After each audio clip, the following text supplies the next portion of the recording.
De frente com Gabi, Oscar Smith. Tá ele aqui, Oscar Smith, considerado mão santa. Nós vamos ver com ele por que ele foi considerado mão santa. Oscar, por que você foi chamado? Bom, veja bem, esse apelido de mão santa eu não gosto nem de falar a verdade sobre ele, tá? É porque você botava essa mão nas coisas das meninas quando era pequeno? Não, porque eu botava a mão nos meninos. Poxa, nos meninos, eu botava naquilo aquela coisa dos meninos. Poxa, então não era nas meninas que você botava a mão? Não era nas garotas? Não eram as garotas que falavam que a sua mão era santa? Não eram os meninos. Você botava a mão, essa mão santa naquilo dos meninos?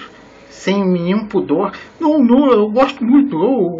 Até hoje eu boto minha mão. É porque o pessoal hoje tem medo. É que sua mão tá muito grande, né? A sua mão é muito grande. Vamos deixar pra lá. Olha só, presta atenção.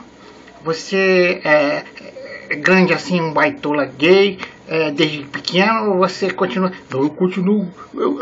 Eu só fiquei mais viado porque eu fiquei maior, eu fiquei mais grandão assim, né? Aí eu fiquei mais viado.